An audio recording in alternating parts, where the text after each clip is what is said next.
नमस्कार बच्चों, स्वागत है आप सभी का आपके अपने YouTube चैनल में। तो आज के इस वीडियो में हम कक्षा 10 विज्ञान और कक्षा 10 विज्ञान में चैप्टर नंबर 2 है आपके अम्ल, क्षारक और लवण। और इस चैप्टर का जो पहला पार्ट है वो हम इस वीडियो के अंदर पढ़ने वाले हैं। यानी पहले पार्ट में हम कौन कौन से टॉपिक को कवर करने वाले हैं। तो इसमें पहला जो टॉपिक है वो है आपके एसिड यानी अम्ल। अब अम्ल क्या होता है तो देख सकते हैं आप कि अम्ल है वो स्वाद में खट्टे होते हैं। अम्ल स्वाद में खट्टे होते हैं और अम्ल नीले लिटमस पत्र को क्या करते हैं, लाल कर देते हैं। और अम्ल वे पदार्थ होते हैं जो कि जलीय विलयन में एक या अधिक H+ आयन है वो उत्सर्जित करते हैं। तो अम्ल स्वाद में खट्टे होते हैं, अम्ल नीले लिटमस पत्र को लाल कर देते हैं। अम्ल वे पदार्थ होते हैं जो कि जलीय विलयन में एक या अधिक H+ यानी हाइड्रोजन आयन है वो उत्सर्जित करते हैं। अब अम्ल की कोई भी डेफिनेशन अगर आपसे पूछता है एग्जाम में तो आप ये लिख सकते हैं कि अम्ल स्वाद में खट्टे होते हैं,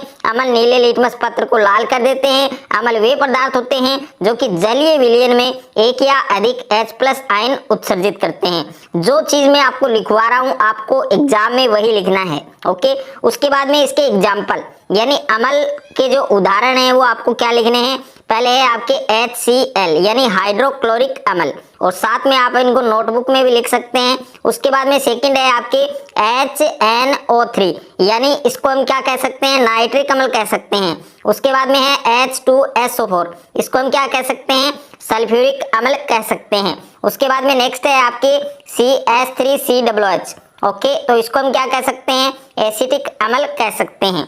तो इनको आपको साथ साथ में लिखना भी है। उसके बाद में जो अगला टॉपिक है वो है आपके कुछ प्राकृतिक पदार्थों में पाए जाने वाले अम्ल। यानी जो प्राकृतिक पदार्थ हैं उनमें कौन कौन से अम्ल उपस्थित होते हैं, उनके जो नाम है वो हमें अच्छे से तैयार करने हैं। तो सबसे पहले आपको इधर लिखना है प्राकृतिक पदार्थ और इधर लिखना है आपको उपस्थित अम्ल। तो सबसे पहले आपके नींबू यानी नींबू और संतरा, इन दोनों में एक ही अम्ल उपस्थित होता है और उस अम्ल का नाम क्या होता है, सिट्रिक अम्ल, ओके। यानी नींबू और संतरा में कौन सा अम्ल पाया जाता है, सिट्रिक अम्ल पाया जाता है। और सेकंड है आपके सिरका। अब देखिए सिरका में कौन सा अम्ल पाया जाता है, एसिटिक अम्ल पाया जाता है, जिसका फार्मूला मैं ऑलरेडी आपको लिखवा चुका हूँ। उसके बाद में है टमाटर, तो टमाटर में कौन सा अम्ल पाया जाता है, ऑक्सैलिक अम्ल पाया जाता है। उसके बाद में नेक्स्ट है आपके दही, यहाँ पर दही में कौन सा अम्ल उपस्थित होता है, लैक्टिक अम्ल उपस्थित होता है, यह आपको लिखना है। उसके बाद में जो सेकेंड टॉपिक है वो है आपके क्षार यानी बेस। तो देखिए क्षार क्या होता है, क्षार है वो अम्ल से अपोजिट होता है, विपरीत होता है। तो यहाँ पर आप देख सकते हैं कि क्षार है वो स्वाद में कड़वे होते हैं, तीखे होते हैं, और क्षार है वो लाल लिटमस पत्र को नीला कर देते हैं। यहाँ पर एक जो महत्वपूर्ण लाइन है वो आपको अच्छे से याद करनी है कि जो अम्ल होता है वो नीले लिटमस पत्र को क्या करता है, लाल करता है। लेकिन यहाँ पर क्षार है वो अम्ल से अपोजिट है, यानी क्षार है वो लाल लिटमस पत्र को कैसा करेगा, नीला करेगा। और क्षार वे पदार्थ होते हैं जो कि जलीय विलयन में हाइड्रोक्सिल आयन यानी OH- आयन है वो उत्सर्जित करते हैं। तो क्षार की जो डेफिनेशन है आपको ये लिखनी है और इसको आपको अच्छे से तैयार करना है, ओके। उसके बाद में क्षार के जो उदाहरण हैं जिसमें पहला है NaOH, जिसको हम क्या कह सकते हैं, सोडियम हाइड्रोक्साइड कह सकते हैं। और सेकंड है आपके KOH, जिसको हम क्या कह सकते हैं, पोटेशियम हाइड्रोक्साइड कह सकते हैं। और उसके बाद में नेक्स्ट है आपके CaOH का होल ट्वाइस, जिसको हम क्या कह सकते हैं, कैल्शियम हाइड्रोक्साइड कह सकते हैं। और उसके बाद में है MgOH और इसका होल ट्वाइस, इसको हम क्या कह सकते हैं, मैग्नीशियम हाइड्रोक्साइड कह सकते हैं, या फिर आप मिल्क ऑफ मैग्नीशियम ये भी आप इसको कह सकते हैं। और यहाँ पर जो आपको ये बातें हैं जो आपको अच्छे से याद करनी है कि पेट की जो अम्लता है उसको दूर करने में कौन सा क्षारक काम में आता है, यहाँ पर मिल्क ऑफ मैग्नीशिया यानी MgOH का होल ट्वाइस, ये हमें काम में लेना है। यानी पेट की जो अम्लता है, जो एसिडिटी है, उसको दूर करने में कौन से क्षारक का उपयोग किया जाता है, तो मिल्क ऑफ मैग्नीशियम, जिसका रासायनिक सूत्र आपको याद रखना है MgOH का होल ट्वाइस, ये आपके एग्जाम में आ सकता है। उसके बाद में सेकंड क्वेश्चन यहाँ से बन सकता है कि मिट्टी की अम्लता को दूर करने में कौन से क्षारक का उपयोग किया जाता है। यहाँ पर देखिए पेट की अम्लता को दूर करने में तो मिल्क ऑफ मैग्नीशियम जैसे दुर्बल क्षारकों का उपयोग किया जाता है, और मिट्टी की अम्लता को दूर करने में कौन से क्षारक का उपयोग किया जाता है, Ca कोष्टक OH का होल ट्वाइस यानी कैल्शियम हाइड्रोक्साइड। यह आपको अच्छे से ध्यान देना है। और उसके बाद में जो नेक्स्ट टॉपिक है आपके सूचक यानी इंडिकेटर क्या होता है, सूचक क्या होता है। तो सूचक की सबसे पहले आपको परिभाषा याद रखनी है कि ऐसे पदार्थ जो जलीय विलयन में अम्ल एवं क्षार की उपस्थिति को रंग परिवर्तन द्वारा या गंध परिवर्तन के द्वारा सूचित करते हैं उसे हम क्या कहते हैं, सूचक कहते हैं। यानी ऐसे पदार्थ जो विलयन में अम्ल एवं क्षार की उपस्थिति को रंग परिवर्तन द्वारा या गंध परिवर्तन के द्वारा सूचित करते हैं उसे हम क्या कह सकते हैं, सूचक कह सकते हैं। उसके बाद में है सूचक के प्रकार, यानी सूचक कितने प्रकार के होते हैं, यानी इंडिकेटर ऑफ टाइप। तो जो सूचक है वो कितने प्रकार का होता है, जिसमें पहला प्रकार क्या है सूचक का, प्राकृतिक सूचक। अब प्राकृतिक सूचक की परिभाषा और इसके उदाहरण। तो सबसे पहले देखिए प्राकृतिक सूचक क्या होता है कि वे सूचक जो प्राकृतिक स्रोत से प्राप्त किए जाते हैं उन्हें हम क्या कहते हैं, प्राकृतिक सूचक कहते हैं। यानी वे सूचक जो प्राकृतिक स्रोत से प्राप्त किए जाते हैं उन्हें हम क्या कहते हैं, प्राकृतिक सूचक कहते हैं। अब इसके उदाहरण क्या हैं, एक तो है लिटमस, एक है हल्दी, पत्ता गोभी, पेटूनिया और जेरानियम। ये सब इसके एग्जाम्पल हैं प्राकृतिक सूचक के। ओके, और ये बात भी आपको यहाँ पर ध्यान देनी है जिसको मैंने हाईलाइट किया है कि लिटमस विलियन है वो बैंगनी रंग का रंजक होता है जो थैलोफाइटा समूह के लिचेन पौधे से प्राप्त किया जाता है। जिस बात को हम हाईलाइट कर रहे हैं वो बात बहुत ही महत्वपूर्ण है आपके एग्जाम के लिए, तो उस बात को आपको बहुत ही अच्छे से तैयार करना है। ओके, तो प्राकृतिक सूचक की परिभाषा, इसके उदाहरण, ये आपको अच्छे से ध्यान देना है। सेकंड है आपके संश्लेषित सूचक। अब देखिए संश्लेषित सूचक क्या होता है, इसकी क्या परिभाषा होती है, इसके क्या उदाहरण होते हैं। तो वे सूचक जो रासायनिक रूप से तैयार किए जाते हैं उसे हम क्या कहते हैं, संश्लेषित सूचक कहते हैं। इसके उदाहरण क्या हैं, मेथिल ऑरेंज और फिनोल्फ्थेलिन, ये आपको ध्यान रखना है। उसके बाद में नेक्स्ट है आपके गंधीय सूचक, यानी गंधीय सूचक की परिभाषा, इसके उदाहरण। तो ऐसे पदार्थ जिनकी गंध अम्ल या क्षारकीय माध्यम में बदल जाती है उसे हम क्या कहते हैं, गंधीय सूचक कहते हैं। यानी ऐसे पदार्थ जिनकी गंध अम्ल या क्षारकीय माध्यम में बदल जाती है उसे गंधीय सूचक कहते हैं। जिसके उदाहरण क्या हैं, एक तो आपका प्याज होता है, एक होता है वेनिला।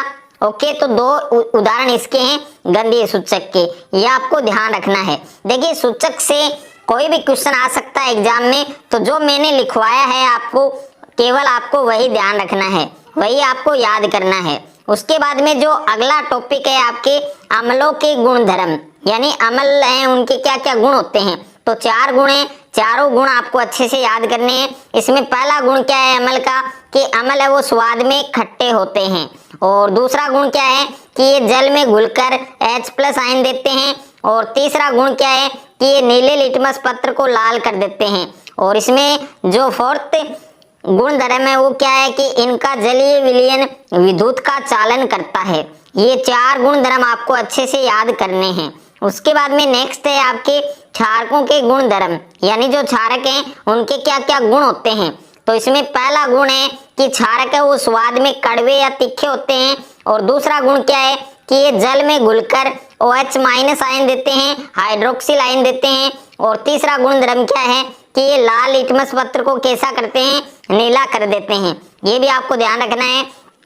और इसमें जो 4 नंबर पर जो गुणधर्म है कि ये छूने पर साबुन जैसे लगते हैं, कि जो क्षारक होता है वो छूने पर साबुन जैसा लगता है। तो ये 4 गुणधर्म किसके हैं, क्षारक के हैं। ये भी आपको अच्छे से याद करने हैं। उसके बाद में हम रिएक्शन की बात करते हैं। तो अम्ल है उसकी रिएक्शन किसके साथ करवाएंगे, धातु के साथ करवाएंगे। तो क्या होगा, यानी अम्लों की धातुओं के साथ अभिक्रिया कराने पर क्या होता है।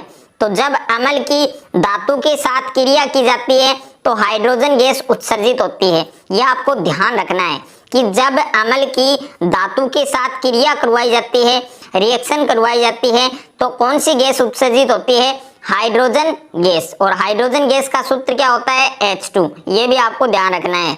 अब यहाँ पर एक फॉर्मूला, एक जो सूत्र है वो आपको जरूर ध्यान रखना है, जिसके आधार पर आप रासायनिक अभिक्रिया बना सकते हैं। तो सबसे पहले आपको धातु लेना है और धातु के साथ आपको किसकी रिएक्शन करानी है, अम्ल की। तो धातु प्लस अम्ल, और उसके बाद में यहाँ पर तीर का निशान और धातु लवण, क्या बनेगा, धातु लवण बनेगा, प्लस कौन सी गैस बनेगी, हाइड्रोजन गैस। तो सबसे पहले Zn, ये एक प्रकार की क्या है, धातु, और इसकी अभिक्रिया किसके साथ करवा रहे हैं, सल्फ्यूरिक अम्ल के साथ। तो यहाँ पर सल्फ्यूरिक अम्ल का सूत्र क्या होता है H2SO4। तो क्या बनेगा, धातु लवण बनेगा, यानी ZnSO4 क्या बनेगा, जिंक सल्फेट बनेगा, प्लस में कौन सी गैस उत्सर्जित होगी, हाइड्रोजन गैस उत्सर्जित होगी। तो इस आधार पर ये दूसरा एग्जाम्पल है, ये आपको बनाकर अच्छे से आपको प्रैक्टिस करनी है। और उसके बाद में जो नेक्स्ट टॉपिक है, क्षारों की धातुओं के साथ अभिक्रिया, यानी जब हमने अम्ल की धातु के साथ क्रिया करवाई तो कौन सी गैस उत्सर्जित हुई, हाइड्रोजन गैस। अब हम बात करेंगे क्षारों की धातुओं के साथ अभिक्रिया।